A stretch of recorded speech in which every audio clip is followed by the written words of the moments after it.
सोनम, बताना पूर्व की ओर चलो आंदोलन क्या है? पूर्व की ओर चलो आंदोलन वियतनाम के पूर्व में चीन और जापान था, जिसे वियतनामी प्रभावित थे। इनके दो कारण थे। पहला कि ये इनमें तेजी से बदलाव आ रहा था, जिससे वियतनामी प्रभावित थे, और दूसरा कि ये फ्रांसीसी सरकार से बचकर वियतनाम में रह सकते थे और अपने आंदोलन को चला सकते थे। इसलिए इन्होंने पूर्व की ओर चलो आंदोलन को जोर पकड़ा। पूर्व की ओर चलो वियतनामियों ने जापान में अपना शरण लिया। वियतनामी उठकर जापान में रहने लगे। इन्होंने वहां इस आंदोलन को चलाया। इन लोगों ने एक सशक्त आंदोलन चलाया, जिसके द्वारा फ्रांसीसी सरकार को वियतनाम से हटा सकते थे। छात्रों ने भी भारी मात्रा में वियतनाम में शिक्षा ग्रहण करने के लिए गया। ये वहां शिक्षा ग्रहण करने के साथ साथ एक आंदोलन के तहत इन लोगों ने राष्ट्रवादी आंदोलन चलाया। वियतनामी लोग अब जापान में रहने लगे। इसी वक्त प्रथम विश्व युद्ध आरंभ हो गया। इन लोगों ने फ्रांसीसी सरकार ने वियतनामियों को प्रथम विश्व युद्ध करने के लिए भर्ती किया। इन लोगों, चूंकि हम जानते हैं कि वियतनामी कृषि पर आधारित थे, ये लोग, वियतनाम एक कृषि प्रधान देश था। इन लोगों को युद्ध का कोई ज्ञान नहीं था, फिर भी फ्रांसीसी सरकार ने इन्हें युद्ध के लिए भेज दिया।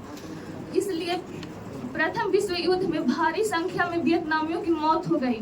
इससे वियतनामियों में आक्रोश का भावना जगा और उन्होंने एक आंदोलन चलाया, वियतनामी मुक्ति एसोसिएशन आंदोलन। इस आंदोलन के तहत इससे उनमें आक्रोश का भावना जगा और उन्होंने 1914 में एक और दल का स्थापना किया, वियतनामी राष्ट्रीय दल, और इसी के साथ इस आंदोलन को यही दबा दिया गया। हुआ आंदोलन का परिचय दो। हुआ आंदोलन 1939 में हुआ था। यह उपनिवेशवाद के विरुद्ध था। केंद्र में काउंट डेल्टा प्रणेता हु इन फूसो अलौकिक शक्ति, जादू टोना, जन कल्याण आदि पर विश्वास रखते थे। अलौकिक शक्ति हम उसे कहते हैं जो अप्रत्यक्ष रूप से होता है, जिसे हम सिर्फ महसूस कर सकते हैं। हु इन फूसो ने इन पर विश्वास रखते थे। हु इन फूसो समाज सुधारक शक्ति, निस्सहाय व्यक्तियों को मदद करते थे। हु इन फूसो ने शराबखोरी, बाल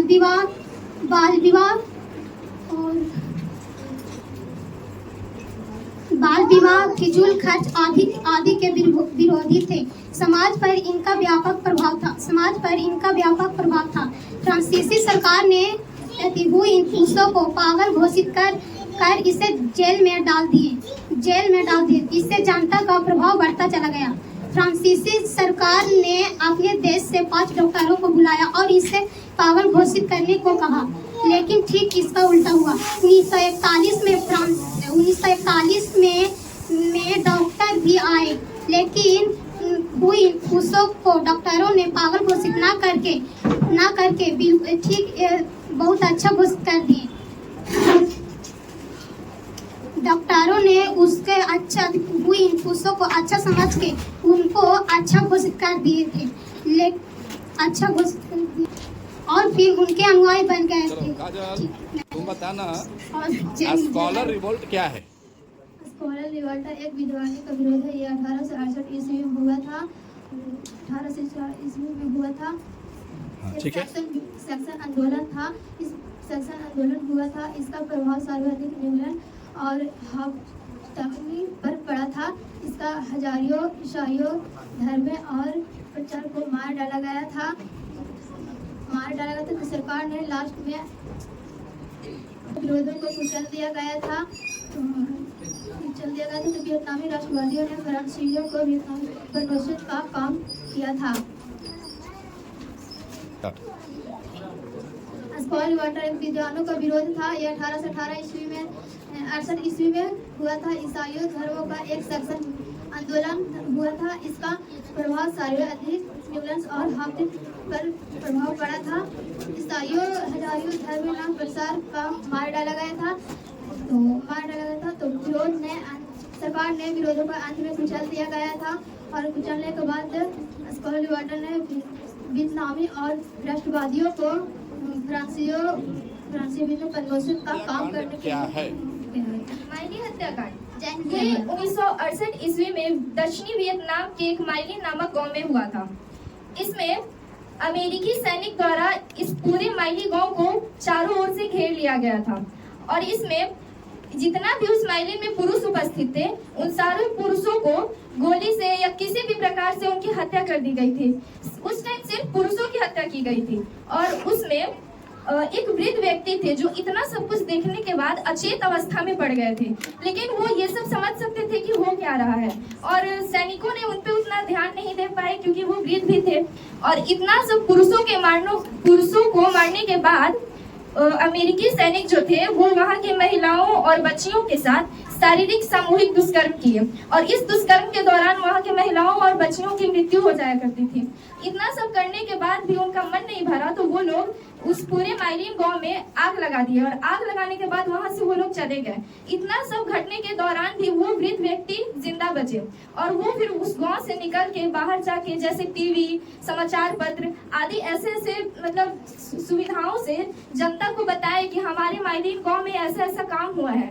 ये सब सुनने के बाद जनता अमेरिका पे थूकती थी कि ये कैसा रणनीति है, मतलब इतना सब कुछ होने के बाद भी अगर युद्ध में तुम जीत रहे हो तो तुम्हारी प्रशंसा कौन करेगा। फिर जनता द्वारा अमेरिकी सैनिक पर कटु आलोचना की गई। हत्याकांड का संक्षिप्त परिचय करो। माइली हत्याकांड। माइली दक्षिणी वियतनाम का एक छोटा सा गांव था। 1968 के युद्ध में अमेरिका ने अपनी पराजय की बौखलाहट में इस गांव पर आक्रमण कर दिया। अमेरिकी सेनाओं ने इस गांव को चारों तरफ से घेर लिया और इस गांव के जितने भी पुरुष बच्चे सभी को उसने जान से मरवा दिया, गोली मारकर जैसे भी उसने जान से मार दिया। और इतना ही नहीं, इस गांव की जितने भी स्त्रियां और बच्चियां थी सभी को बंदी बनाकर कई दिनों तक सामूहिक बलात्कार किया और उसके बाद इन्हें भी जान से मार दिया गया। इसके बाद उन्होंने इस गांव में आग लगा दिया और फिर वो लोग अमेरिकी सेनानी चले गए। लाशों के ढेर में दबा एक वृद्ध व्यक्ति जो किसी प्रकार इस गांव से बाहर निकला और अपनी अपबीती लोगों को सुनाई। समाचार पत्र के माध्यम से उन्होंने इस घटना को उजागर किया। इससे अमेरिकी के ऊपर तीखी प्रतिक्रिया हुई और इन अमेरिकी सेनानियों पर कटु आलोचना चलाई गई। हुआ वो आंदोलन क्या था? हुआ आंदोलन एक उपनिवेशवाद विरोधी आंदोलन था। इसका आरंभ 1939 में हुआ। इसका केंद्र मैकाओ डेल्टा था और इसका नेता हु इन फुसो था। यह अलौकिक शक्तियों और जादू टोना पर विश्वास रखता था। यह जन कल्याण पर भी विश्वास रखता था और समाजवादी सुधारक भी था।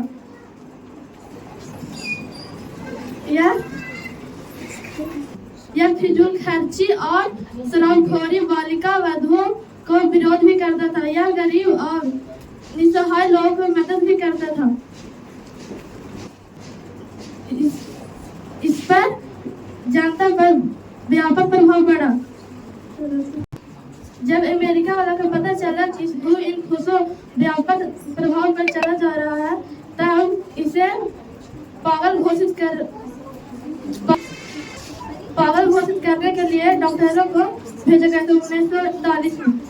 उसे बोला गया था डॉक्टर लोगों को कि इसे पागल घोषित करना है। जब डॉक्टर को पता चला कि ये पागल नहीं है तब उसे अनुयायी बन गया। स्टार्ट। जय हिंद, जय भारत।